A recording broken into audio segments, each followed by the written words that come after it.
Hello everyone, आज के current affair discussion में हम लोग द हिंदू की जो इंपोर्टेंट न्यूज हैं, जो एडिटोरियल हैं, उन पर चर्चा करेंगे। साथ में इनसे जो जुड़े हुए क्वेश्चन बन सकते हैं उनको भी हम देखेंगे। पहली जो न्यूज आई है वो आई है कि इस साल का फिजिक्स नोबेल प्राइज 3 लोगों को दिया गया है, जिसमें एक यूएस जापानीज हैं आपके मनाबे, एक जर्मन है हैसलमैन और एक है आपके इटली के पैसी। इन 3 लोगों को जो कंबाइंड दिया गया है नोबेल प्राइज, उसके पीछे इनके द्वारा क्लाइमेट चेंज को समझने के लिए जो कॉम्प्लेक्स एल्गोरिथम्स आदि डेवलप की गई उसको माना गया योगदान। और मैंने बताया इसमें कि ये तीनों लोगों को जो अवार्ड दिया गया है, इसमें लगभग 10 मिलियन करोड़ कहां की मुद्रा है, करेंसी है, ये आपको बताना चाहिए। मैं ऑप्शन दे रहा हूं वापस से, स्वीडन की है, डेनमार्क की है, नॉर्वे की है, या ये आपके स्विट्जरलैंड की है। तो इतनी प्राइस दी जाती है और क्लाइमेट मॉडल्स की स्टडी के लिए ये न्यूज आई है। अगली जो न्यूज आ रही है कि भारत में जो थर्मल पावर प्लांट्स हैं उनमें कोल शॉर्टेज है। ये न्यूज आई है कि coal to last less than 4 days at 64 power plants. ये वो पावर प्लांट्स हैं जो कि कोल माइनिंग से बहुत दूर हैं, और हमको पता है कि कोयला हमारे लिए बहुत जरूरी है। जिस प्रकार से हम अर्बनाइजेशन, इंडस्ट्रियलाइजेशन की नई गाथा, नई प्लानिंग, नई योजना बना रहे हैं, तो उस योजनाओं की पूर्ति करने के लिए हमें ऊर्जा, एनर्जी होते हैं। एनर्जी हमारे पास जो मेन सोर्स है अभी कोयला है। नो डाउट कोयला एक अच्छा सोर्स नहीं है क्योंकि इससे क्लाइमेट चेंज होता है, लेकिन भविष्य में हम इसको रिप्लेस करेंगे। आज हम इस कंडीशन में नहीं है कि हम कोयले को इग्नोर कर पाए। तो ये रिपोर्ट जो निकाली गई है सेंट्रल इलेक्ट्रिसिटी अथॉरिटी द्वारा निकाली गई है। ये अथॉरिटी रिस्पॉन्सिबल है हमारे 136 जो पावर प्लांट्स हैं उनके कोल्ड स्टोरेज आदि के देखरेख के लिए। तो इनका अच्छा ये चीज पता चाहिए कि जो हमारे 135 पावर प्लांट्स हैं, इसकी क्यूमुलेटिव जो क्षमता है total per day daily 165 gigawatt है। तो ये न्यूज बहुत चिंता का विषय है कि हमारे यदि प्लांट्स पास कोशिश बढ़ती है तो दिक्कत होगी। इस न्यूज का कारण समझना पड़ेगा आपको, क्या कॉजेस हैं, क्योंकि पहले सोचता है कोई पूछ ले। अभी हमने यदि पिछले समय कुछ न्यूज पर देखा है तो आपको आइडिया होगा कि चाइना के अंदर भी एनर्जी क्राइसिस हुआ है। चाइना दुनिया भर से कोयले को खरीदा है, इस कारण से वर्ल्ड ओवर कोयले के दाम बढ़े हैं और कोयले की शॉर्टेज बढ़ी है। आगे आते हैं, अगला है WTO ने गुड्स 2021 के गुड्स ट्रेड को लेकर अपना आउटलुक चेंज किया है। WTO ने यह कहा है कि जो गुड्स ट्रेड है, मर्चेंडाइज ट्रेड है, ये बढ़ेगा। और आपको पता होना चाहिए कि WTO जो है गेट से निकल के आया है।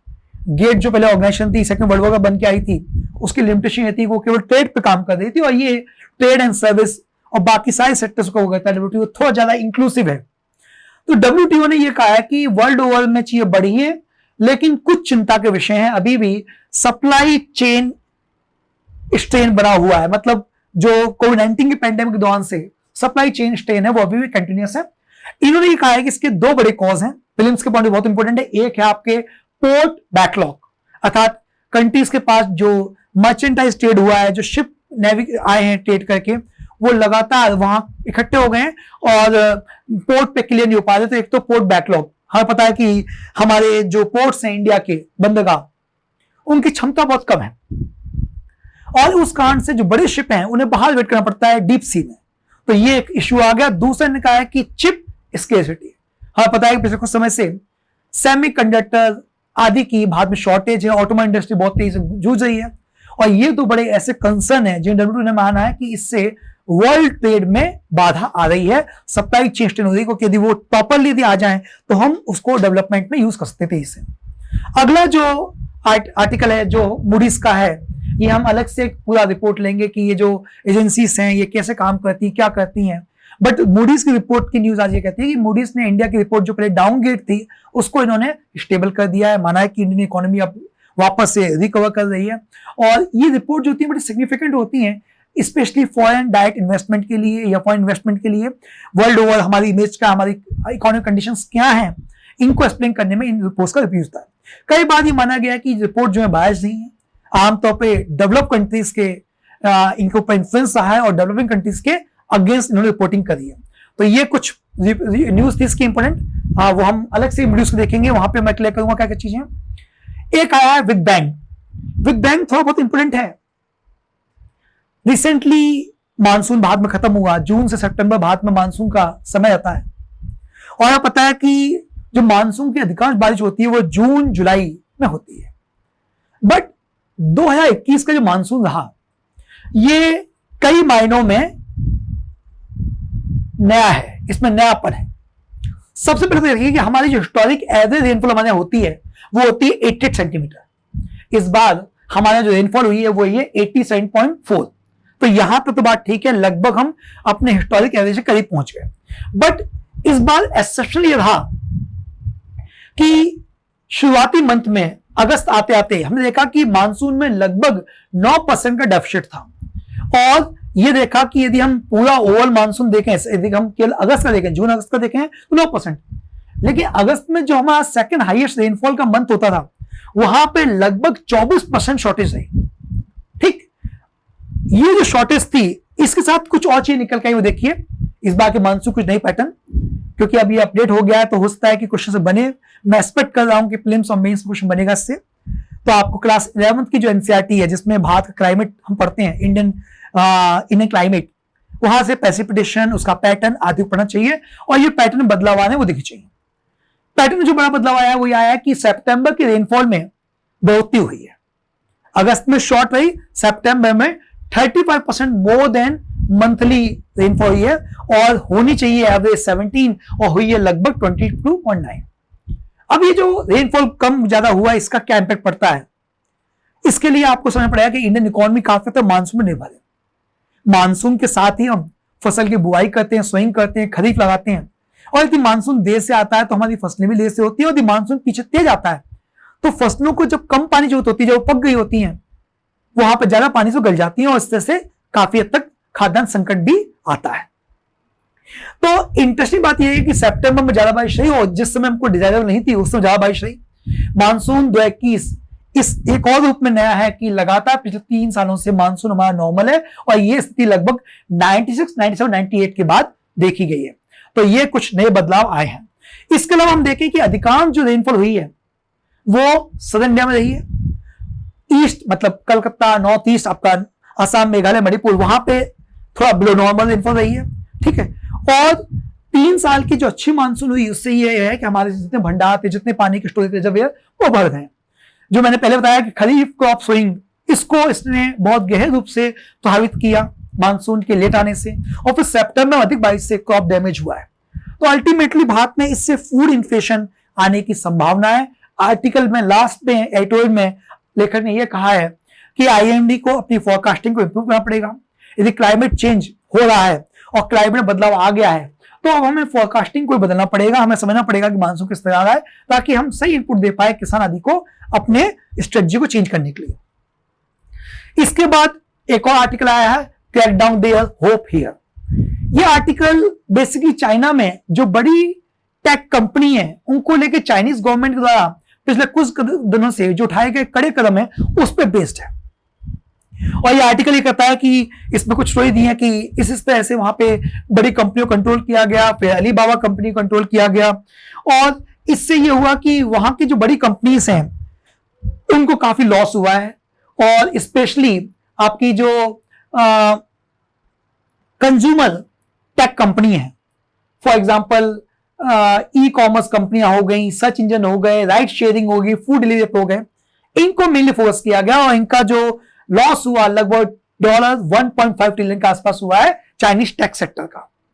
आर्टिकल कहता है कि ये जो लॉस हुआ इसमें चीज समझनी है कि चाइनीज गवर्नमेंट ने इनको इसलिए फोकस किया है कि कंपनियां बहुत बड़ी हो गई थी, टू बिग, और ये इतनी बड़ी हो गई थी कि चाइनीज गवर्नमेंट के लिए थ्रेट बनती जा रही थी। पहले कुछ समय देखा गया कि इन कंपनी द्वारा चाइना की सिस्टम को क्रिटिसाइज किया गया, जैसे जैक मा ने जिस तरह से क्रिटिसाइज किया। तो ये जो बदलाव थे इसको चाइनीज जो स्टेट डोमिनेंट गवर्नमेंट है वो उनके इंटरेस्ट का अगेंस्ट था, तो उन्होंने इनको काउंटर किया, इस तरह से हम कह देंगे इनके पंख काट दिए। ठीक, लेकिन एक चीज समझनी पड़ेगी कि सारी टेक कंपनी को उन्होंने ऐसा नहीं किया है, फोकस किया है कंज्यूमर टेक सेक्टर को, क्योंकि कंज्यूमर टेक सेक्टर जो है वो बड़ा थ्रेट बना था और इसको उन्होंने फोकस किया। लेकिन जो हार्ड टेक इंडस्ट्रीज हैं, स्पेशली जो हायर वैल्यू की हाई टेक चीज बनाती हैं, जैसे 5G, 6G, सेमीकंडक्टर चिप्स बनाती हैं, आर्टिफिशियल इंटेलिजेंस बनाती हैं, बायोटेक्नोलॉजीज, बैटरीज, एविगेशन स्पेस, इनको काउंटर नहीं किया गया, इन्हें कंट्रोल नहीं किया गया, बल्कि इनको भी बढ़ावा दिया गया, क्योंकि यह माना गया कि चाइना के जो भी जियोपॉलिटिकल जियो इकोनॉमिक गेन्स हैं उनको सिक्योर करने में ये हाईटेक कंपनियां जो हार्ड हैं वो ज्यादा कैपेबल है, वर्ल्ड ओवर जाएंगी, हुआई वगैरह। तो चाइना को जो इंफ्रास्ट्रक्चर चाहिए वर्ल्ड ओवर की डेवलपमेंट की, वो इनके थ्रू चाइना इंश्योर करता है, इसलिए चाइना ने इनको प्रमोट किया है। आर्टिकल ये कहता है।